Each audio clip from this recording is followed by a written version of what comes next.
நல்லதொரு உணவாகும். இதில் பல போசணைகள் அடங்கியுள்ளன. உடலிற்கும் ஆரோக்கியமானதாகும். விவசாயிகளுக்கும் சிறந்த வருமானத்தை தரக்கூடிய ஒரு பயிராகும். சுய வேலைவாய்ப்பில் ஈடுபட நல்லதொரு முயற்சியாகும். பல வகையான காளான்களை நாம் பயிரிட்டு வருகின்றோம். அவற்றிலே மிகவும் பிரபல்யமானது அமெரிக்கன் ஆயிஸ்டர் எனப்படும் காளான் வர்க்கமாகும். விவசாய திணைக்களம் காளான் தொடர்பாக பல ஆராய்ச்சிகளை மேற்கொண்டு வருகின்றது. அவ்வாறானதொரு ஆராய்ச்சியின் பயனாக புதிய காளான் வர்க்கம் ஒன்றை மாக்கந்துறை பிராந்திய விவசாய ஆராய்ச்சி அபிவிருத்தி நிலையம் வெளியிட்டுள்ளது. தற்போது ஒய்ஸ்டர் எனப்படும் காளான் வர்க்கமே அதிக அளவில் பிரபல்யம் அடைந்துள்ளது. அதிகளவான விவசாயிகள் ஒய்ஸ்டர் வர்க்க காளானையே பயிரிட்டு வருகின்றனர். இவ்வாறு பயிரிட்டு வரும் போது புதியதொரு காளான் வர்க்கத்திற்கான தேவை ஏற்பட்டது. உண்மையில் இந்த ஒய்ஸ்டர் வர்க்கம் என்பது வெளிநாடுகளிலிருந்து இங்கு கொண்டு வரப்பட்டு அறிமுகப்படுத்தப்பட்டதாகும். எமது உள்ளூர் வர்க்கம் அல்ல. எனவே எமது நாட்டிலேயே புதியதொரு வர்க்கத்தை இனவிருத்தி செய்ய நாம் பல முயற்சிகளை மேற்கொண்டு வந்தோம். இதன் பலாபலனாக இந்த புதிய வர்க்கத்தை நாம் இனவிருத்தி செய்யக்கூடியதாக இருந்தது. இது மாக்கந்துரை வைட் என்னும் பெயரில் வெளியிடப்பட்டது. உண்மையில் இந்த வர்க்கமானது தற்போது பயிரிடப்படும் காளான்களை விட பல சிறந்த பண்புகளை கொண்டுள்ளது. காளான் புரதத்தையும் அதிகளவான நீரையும் கொண்டுள்ளதொரு உணவாகும். எனவே நீண்ட காலம் இதனை சேமித்து வைத்திருக்க முடியாது. ஒய்ஸ்டர் காளானை பொறுத்தவரை சாதாரண வெப்பநிலை 2 நாட்களுக்கு வைத்திருக்கலாம். ஆனால் குளிரூட்டியில் 4 அல்லது 5 நாட்களுக்கு வைத்திருக்கலாம். ஆனால் இந்த மாக்கந்துரை வைட் என்பது சற்று வலிமையானது. பொதுவாக 4 அல்லது 5 நாட்களுக்கு சாதாரண வெப்பநிலையில் வைத்திருக்கலாம். இதேவேளை எந்த ஒரு பிரச்சனையும் இல்லாது 10 அல்லது 11 நாட்களுக்கு குளிரூட்டியில் வைத்திருக்க முடியும். காளானில் உள்ள முக்கிய பிரச்சனை சேமித்து வைப்பதாகும். ஆனால் மாக்கந்துரை வைட் எனப்படும் இந்த வர்க்கத்தை எந்த விதமான பிரச்சனையும் இல்லாது அதிக காலத்திற்கு நீங்கள் சேமித்து வைத்துக் கொள்ள முடியும். அதற்கான காரணம் இந்த ஒய்ஸ்டர் காளானை போன்று இதில் நீர் இல்லை. நார் அதிக அளவில் உள்ளது. எனவே இலகுவாக சேமித்து வைக்க முடியும். ஒய்ஸ்டர் காளானை பொறுத்தவரை 1 கிலோ வளர்ப்பு பையிலிருந்து 2 மாத காலத்தில் 400 தொடக்கம் 450 கிராம் காளான் விளைச்சலை பெற்றுக்கொள்ள முடியும். ஆனால் இந்த மாக்கந்துரை வைட் வர்க்கத்திலிருந்து ஒரு பையில் 2 மாத காலத்தில் 700 தொடக்கம் 800 கிராம் வரை விளைச்சலை பெறலாம். அதாவது ஒய்ஸ்டர் காளானை விட 2 மடங்கு விளைச்சல் அதிகமாகும். அதேபோன்று 1 கிலோவை 600 தொடக்கம் 700 ரூபாய் வரை விற்பனை செய்ய முடியும். ஆனால் ஒய்ஸ்டர் காளானை பொறுத்தவரை 1 கிலோவை 300 ரூபாய்க்கே விற்பனை செய்யக்கூடியதாக இருக்கும். அதாவது விளைச்சலும் 2 மடங்காகும். அதேவேளை விலையும் 2 மடங்காகும்.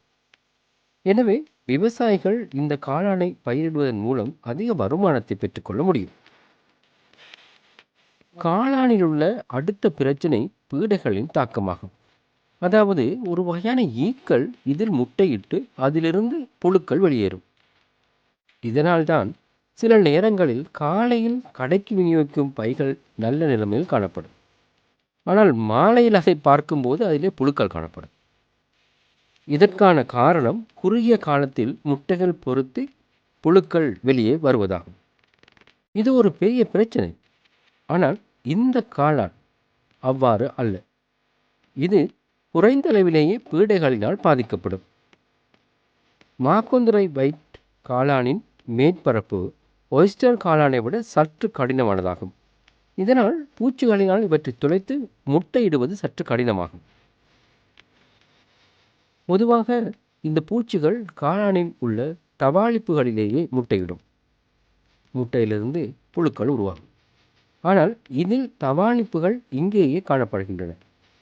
காளானை அறுவடை செய்யும் போது இந்த தவாளிப்புகள் தெளிவாக காணப்படாது. இதனால் இதில் பூச்சிகள் முட்டையிடுவதும் கடினமாகும். எனவே பீடைகளின் பாதிப்புகள் குறைவாகவே இருக்கும். ஒய்ஸ்டர் காளானை 5 தொடக்கம் 6 தடவைகள் வரை அறுவடை செய்யலாம். ஆனால் மாக்கந்துரை வைட் அவ்வாறல்ல. ஒயிஸ்டர் காளானை பொறுத்தவரை இவ்வாறு ஒரு கொத்தாக அறுவடை செய்ய வேண்டும்.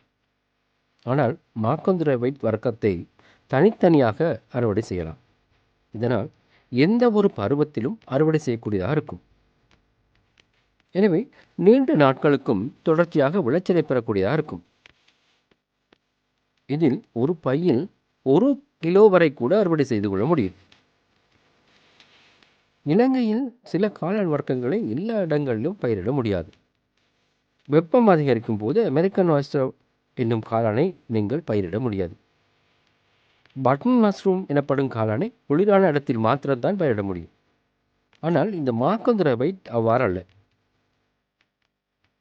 மாக்கந்துரை வைட் வர்க்கத்தை அதிக அளவான குளிரான பிரதேசத்தை தவிர இலங்கையின் எந்த ஒரு பிரதேசத்திலும் பயிரிடலாம்.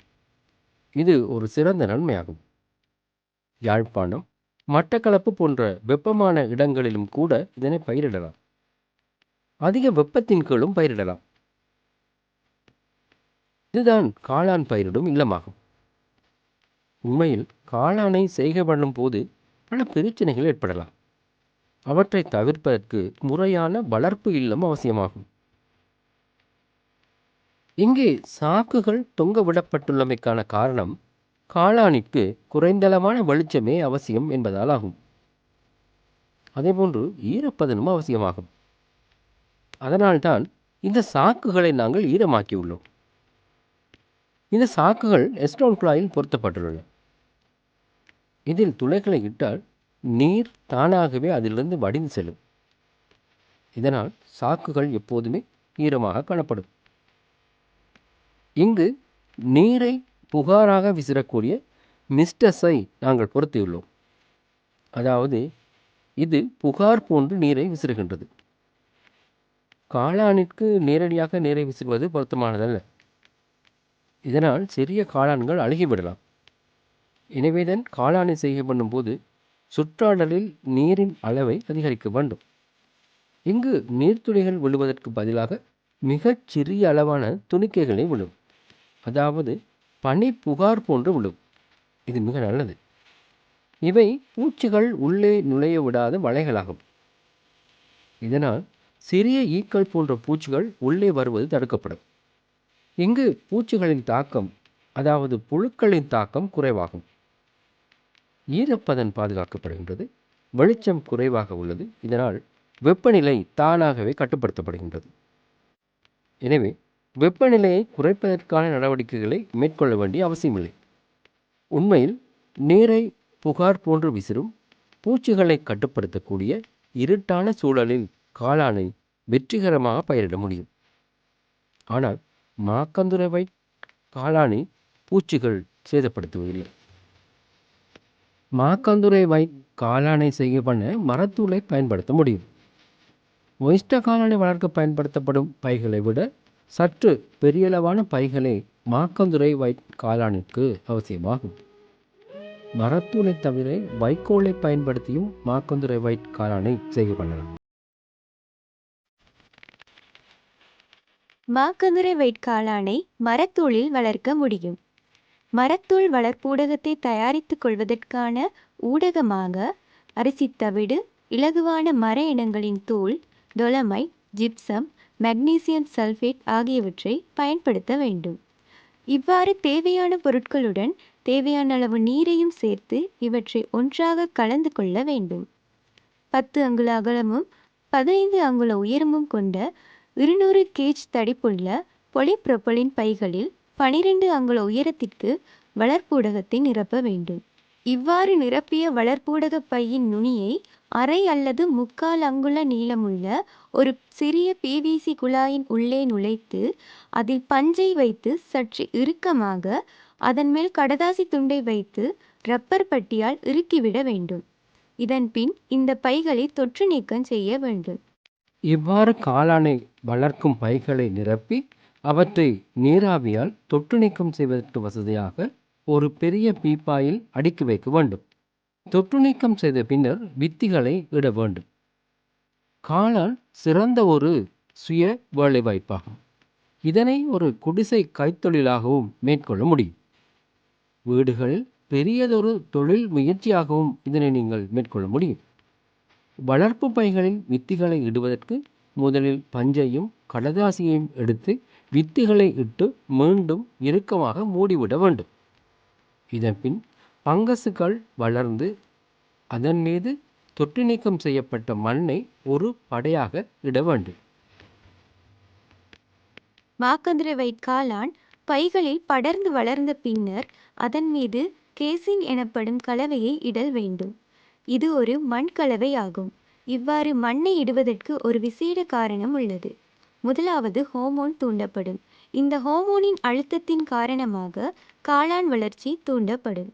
அத்துடன் காளானில் நோய்கள் வராது தடுப்பதற்கும் இந்த கேசின் எனப்படும் மண்படை உதவும். இவ்வாறு காளான் பையில் நன்றாக வளர்ந்த பின்னர், அதாவது ஒரு மாதத்தின் பின்னர், அதன் மேற்பக்கத்தில் 1 அல்லது 2 சென்டிமீட்டர் உயரத்திற்கு கேசின் கலவையை இட வேண்டும். காளான் பைகள் திறந்து வைக்கப்பட்டுள்ள அறையில் புகார் போன்று நீரை விசிற வேண்டும். இதனால் வெப்பநிலையை நாம் கட்டுப்படுத்திக் கொள்ள முடியும். நாங்கள் குழாய்களினால் நீரூற்றும் போது பைகள் பாதிக்கப்படும். எனவேதான் இவ்வாறு நீரை நுண் துளிகளாக விசிறுகின்றோம். உண்மையில் காளானுக்கு நீர் வழங்குவது மிக முக்கியமாகும். அதனால்தான் காளான் செய்கை எங்களுக்கு வெற்றி அளித்துள்ளது. நாங்கள் நாளொன்றில் 3 தடவைகளுக்கு இவ்வாறு நீரை விசிறுகின்றோம். ஒரு தடவையில் 15 நிமிடங்கள் வரை நாங்கள் நீரை விசிறுகின்றோம். அறுவடை செய்த காளானை சுத்தம் செய்து லேபிள்களை இட்டு இவ்வாறு விற்பனைக்கு ஆயத்தம் செய்ய வேண்டும். 1 கிலோ மாக்கந்திர வைட் காளானை 1000 ரூபாய்க்கு கூட நீங்கள் விற்பனை செய்து கொள்ள முடியும்.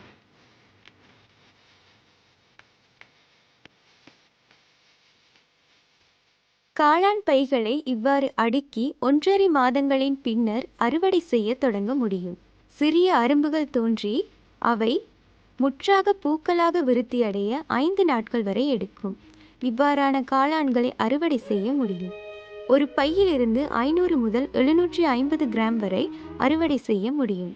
2½ தொடக்கம் 3 மாதங்கள் வரை இவ்வாறு அறுவடை செய்ய முடியும்.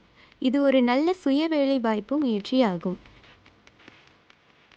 இலங்கையில் எந்த ஒரு பிரதேசத்திலும் செய்யப்படக்கூடிய மாக்கந்திர வைட் மற்ற காளான் வர்க்கங்களை விட பல சிறந்த பண்புகளை கொண்டுள்ளது. சுவை, சேமித்து வைத்திருக்கும் காலம், பீடைகளை தாங்கி வளரும் தன்மை, விளைச்சல், விலை ஆகிய அனைத்திலும் சிறந்து விளங்குவது இந்த மாக்கந்திர வைட் காளான் ஆகும். நீங்களும் இதில் ஈடுபட்டு அதிக வருமானத்தை பெற்றுக்கொள்ள முடியும்.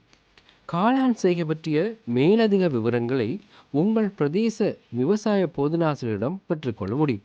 அல்லது 1920 என்னும் தொலைபேசி இலக்கத்துடன் அலுவலக நேரங்களில் எம்மோடு தொடர்பு கொண்டும் தேவையான தகவல்களை பெற்றுக்கொள்ள முடியும். இல்லாவிட்டால் தபால் மூலமும் எம்முடன் தொடர்பு கொண்டு நீங்கள் தேவையான விவரங்களை பெற்றுக்கொள்ள முடியும். எம்மோடு நீங்கள் தொடர்பு கொள்ள வேண்டிய முகவரி தேசிய விவசாய தகவல் தொடர்பாடல் நிலையம், கண்ணூர்வு, பேராதன்.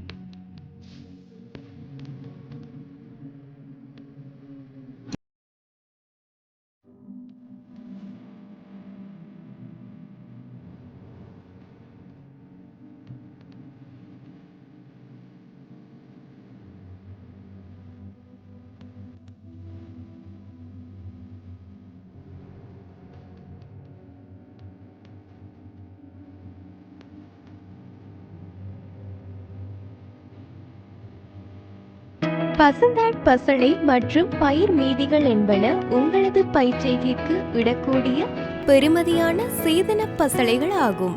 பயிரிடும் நிலத்திற்கு பசுந்தாட் பசளையாக பயன்படுத்தக்கூடிய பயிர்களை அதே நிலத்தில் பயிர் செய்து அல்லது வெளி இடங்களில் இருந்து கொண்டு வந்து 2 வாரங்களிற்கு முன் நிலத்திற்கு அடியில் இடுவதன் மூலம் மண் போஷணையை அதிகரித்துக் கொள்ள முடியும்.